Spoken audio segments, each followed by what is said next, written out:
Assalamualaikum warahmatullahi wabarakatuh. Bismillahirrahmanirrahim. Alhamdulillahilladzi arsala rasulahu bil huda waddini wal ilmi wal yaqin wa ayyatahu bil adillatil qawati wal barahin wa ja'alahu rahmatan lil alamin. Assalatu wassalamul atammanil akmalani ala khairil mursalin sayyidina wa maulana Muhammadin wa ala alihi wa ashabihi wa man tabi'ahum bi ihsanin ila yaumiddin, amma ba'd. Para pemirsa yang semoga dirahmati oleh Allah Subhanahu wa taala. Pada hari ini kita sudah memasuki bulan yang sangat mulia.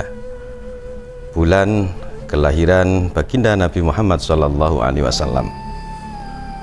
Kelahiran baginda Nabi Muhammad sallallahu alaihi wasallam merupakan anugerah terindah, anugerah terbesar dari Allah Subhanahu wa taala untuk semua makhluk. Karena apa? Karena baginda Nabi Muhammad sallallahu alaihi wasallam diutus oleh Allah Subhanahu wa taala untuk membawa risalah, untuk membawa pesan, baik itu pesan moral maupun pesan kehidupan. Tentunya bagi seorang utusan yang diberi tugas dan tanggung jawab untuk menyampaikan pesan ini harus memiliki keistimewaan yang tidak dimiliki oleh orang lain. Di antara sekian dari keistimewaan baginda Nabi Muhammad SAW adalah ketinggian akhlak, ketinggian budi pekerti, sekaligus ketinggian sifat serta perangai baik baginda Nabi Muhammad SAW. Betapa tidak demikian, Allah Subhanahu wa taala pun sendiri yang mengatakan, wa innaka la'ala khuluqin azim. Sesungguhnya engkau wahai Muhammad benar-benar berada pada titik akhlak yang sangat mulia. Dari sini kemudian kenapa akhlak menjadi bagian dari konstruksi akidah dan akhlak menjadi bagian dari konstruksi syariah. Konstruksi akidah diciptakan oleh Allah Subhanahu wa taala dalam rangka untuk dijadikan sebagai landasan spiritual bagi setiap individu manusia. Begitu juga konstruksi syariah dijadikan oleh Allah Subhanahu wa taala agar supaya bisa mengatur dan mengontrol kehidupan manusia di muka bumi ini. Kedua-duanya membutuhkan akhlak yang mulia. Dari sini kemudian baginda Nabi Muhammad SAW tercipta sebagai sosok makhluk yang teramat mulia karena ketinggian akhlak beliau. Dalam suatu kesempatan baginda Nabi Muhammad SAW memiliki ketinggian akhlak yang ditampakkan pada sikap beliau yang penuh dengan rahmat, yang penuh dengan kasih sayang. Kasih sayang baginda Nabi Muhammad SAW tak mengenal batas, diekspresikan baik itu kepada kawan maupun lawan. Belas kasihan, kasih sayang, rahmat baginda Nabi Muhammad SAW tidak melihat siapapun yang berada di hadapannya, baik itu muslim maupun non-muslim. Hal ini tampak ketika suatu hari baginda Nabi Muhammad SAW bersama 1.500 sahabat untuk melaksanakan ibadah umrah. Akan tetapi sebelum sampai masuk pada kota Makkah, baginda Nabi Muhammad SAW dihadang oleh kafir Quraisy. Lalu apa yang terjadi?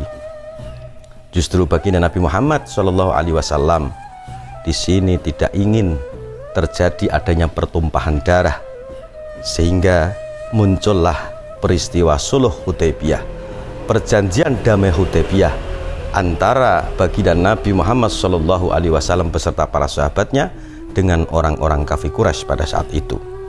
Padahal semestinya para sahabat Nabi menghendaki adanya perlawanan kepada mereka yang telah menghalangi dan yang telah mengganggu perjalanan baginda Nabi untuk melaksanakan ibadah umroh. Namun sikap baginda Nabi Muhammad SAW justru menampakkan kasih sayang beliau. Kemanusiaan beliau semakin muncul untuk selalu bisa menjaga pertumpahan darah di antara sesama manusia pada saat itu. Pun demikian, rahmat baginda Nabi Muhammad, kasih sayang baginda Nabi Muhammad ditampakkan ketika Fathu Makkah.